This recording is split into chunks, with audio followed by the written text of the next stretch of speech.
श्रीमद् भगवत गीता एक ऐसा अनमोल किताब है जो सिर्फ धार्मिक किताब नहीं बल्कि जीवन जीने की पूरी कला सिखाता है। चाहे आप पढ़ाई कर रहे हो या कोई बिजनेस कर रहे हो या आप अपनी जिंदगी में आगे बढ़ना चाहते हो, इस ग्रंथ में हर समस्या का जवाब छिपा है। आज के समय में जहाँ डर, तनाव और असफलता का डर के कारण से ध्यान भटकना आम बात है, वहीं गीता हमें बताती है कैसे हम अपनी जिंदगी को कामयाब और सफल बना सकते हैं। ये ऑडियो खास तौर स्टूडेंट के लिए है, लेकिन इसको कोई भी सुन सकता है। कोई भी बिजनेसमैन अपनी जिंदगी में इसे उतार सकता है। कोई भी इंसान अपने जीवन को आगे बढ़ाने के लिए इसको उपयोग कर सकता है और अपने जीवन को बेहतर करने के लिए इन 3 सीखों को ध्यान से सुनिए और अपने जीवन को बेहतर करिए। और मैं आपको हर सीख ऐसे बताऊंगा जैसे कोई दोस्त बात कर रहा है। भगवत गीता की पहली सीख कहती है कि अपना काम पूरे जोश से करो, लेकिन नतीजे की चिंता छोड़ दो। एक गीते का दूसरे अध्याय से आता है जहाँ श्री कृष्ण कहते हैं कि तुम्हारा हक सिर्फ मेहनत करने का है और तुम फल की उम्मीद न रखो। एक बार जरा सोच कर देखिए कि तुम परीक्षा का तैयारी कर रहे हो, रात रात भर पढ़ते हो, रात रात भर नोट बनाते हो, लेकिन तुम्हारे अंदर एक डर रहता है, अगर पेपर अच्छा नहीं हुआ तो,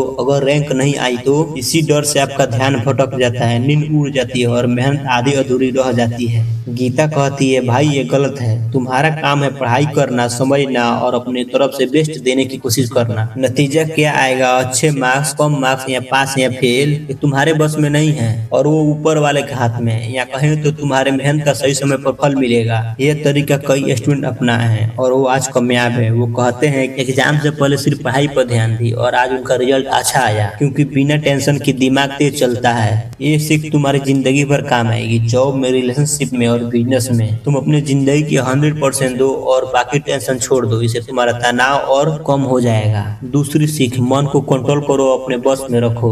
गीता के 6ठे अध्याय में बताया गया है कि मन बहुत चंचल है, लेकिन अभ्यास से इसे काबू किया जा सकता है। तुम पढ़ाई करने बैठते हो, लेकिन क्या होता है 2 मिनट में तुम फोन उठा लेते हो, सोचते हो बस एक रील देख लूं, और फिर 1 घंटा निकलता है और सोचते हो कि यार ये चैप्टर बहुत मुश्किल है, आज मैं इसे छोड़ देता हूँ और कल से पढ़ूंगा। ये सब तुम्हारे मन की चालाकी है। तुम्हारे मन को इधर उधर भागने की आदत है, जैसे हवा में पतंग उड़ती है। जब भी तुम्हारा मन भटके उसे पकड़ो और वापस लाओ और अपने लक्ष्य पे लगाओ। ये कैसे करोगे मैं बताता हूँ। पढ़ाई शुरू करने से पहले 2 मिनट आंख बंद करो और अपने मन को कहो अभी सिर्फ 25 मिनट पढ़ाई करूंगा, और 5 मिनट ब्रेक लेने के बाद सोचो कि ठीक है फिर मैं पढ़ूंगा। और ऐसे तुम धीरे धीरे करते जाओगे और तुम्हारा मन शांत हो जाएगा और तुम्हारे बस में काम करने लगेगा। जैसे कोई खिलाड़ी रोज प्रैक्टिस करता है तो मैच में फोकस रहता है। गीता के तीसरी सीख, अपना काम है उसी में लगे रहो, सफलता ऐसे ही मिल जाएगी। गीता के 18वें अध्याय में कहा गया है कि हर इंसान अपने काम में लगा रहे तो सफल होता है। अगर तुम स्टूडेंट हो, तुम्हारा मुख्य काम है पढ़ना, लिखना और समझना। अगर तुम इसी में लगे रहोगे तो सफलता मिलेगी।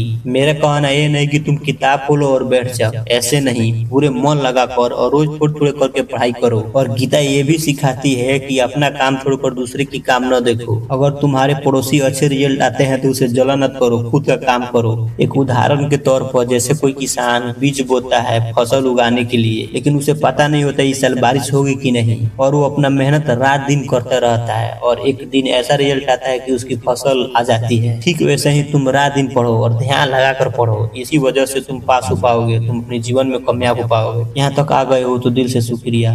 तुम मुझे सपोर्ट करना ना भूले, अपना दोस्त समझ कर।